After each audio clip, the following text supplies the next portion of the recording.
అండి welcome to our channel Nagalakshmi talks. అదిగోండి మా ఇంటి దగ్గర బురుజు ఉండిద్ది. అది ఆ బురుజు కట్టి 1927లో అండి. రేపు 2027 వస్తే 100 సంవత్సరాల చరిత్ర. అదిగోండి ఆ బురుజు దగ్గర కళ్యాణం చేస్తారు, రాములవారి కళ్యాణం. అదేనండి బురుజు. టెంట్ కట్టారు, మీకు సరిగ్గా కనపడట్లేదు. మేము వినాయక చవితి అప్పుడు కూడా మా బజారు ఆ బజారు ఈ బజారు కలిసి విఘ్నేశ్వరుని పెడతారు వినాయక చవితి అప్పుడు. ఇప్పుడు రాములవారి కళ్యాణం ఆ మండపంలో చేస్తారండి. చాలా బాగా చేస్తారు. ఇప్పుడు ఎదుర్కోవాలండి స్వామివారికి. అదిగోండి రాముల వారు, లక్ష్మణుడు, సీతాదేవి ఇటుంది. ఈ ఎదుర్కోవాలనే సాంప్రదాయం మాకు ఎప్పటి నుంచో మాచర్లో ఉందండి. స్వామివారికి చేసినట్టే మేము పెళ్లి కూతురు పెళ్లి కొడుకు కూడా ఇలాగే ఎదుర్కోలు చేస్తాము. బుక్కాయ ఉంటుంది కదండి, బియ్య పిండిలో కలర్ కలిపి ఇది ఖర్జూరాలని ఉంటాయి, అవి వేస్తాం మంచి స్మెల్కి.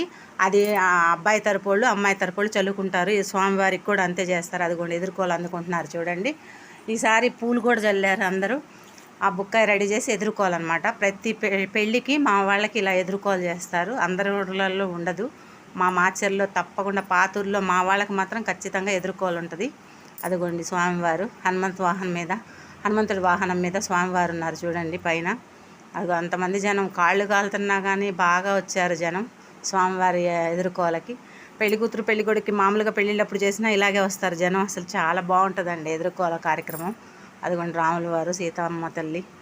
అదిగోండి అందరూ స్వామివారి మీద పూలు చల్లి, అదిగోండి అందరూ ఎంత జనం వచ్చారో చూడండి. చాలా బాగా చేస్తారు. బురుజు మండపం అదేనండి. బురుజు అంటే ఫేమస్ మా మాచర్లో, పాతూరు బురుజు అంటే.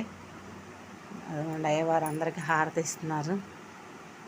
చాలా బాగా చేస్తారండి కళ్యాణం. మండపం మీదే చేస్తారు బురుజు.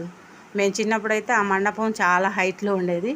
ఇప్పుడు ఈ రోడ్లు వేయటం వల్ల కలిసిపోయింది, రోడ్డుకి మండపానికి లెవెల్ అయింది. అదిగోండి సోమవారం హనుమంతుడి వాహనం మీద, అదిగోండి సీతాదేవి అమ్మవారు. కళ్యాణం బాగా చేస్తారు. ఇది మధ్యాహ్నం 11 12 అయిందండి. అందరికి కాళ్ళు కాలుతున్నాయి, అయినా కానీ జనం అందరూ వచ్చారు చక్కగా. అదిగోండి హనుమంతుడి వాహనం, రాముల వారు, లక్ష్మణుడు, సీతాదేవి. ఎదుర్కోలు అయిపోయింది. ఇంకా తీసుకెళ్ళి మండపంలో కూర్చోబెట్టి అక్కడ కళ్యాణం జరిపిస్తారు అన్నమాట.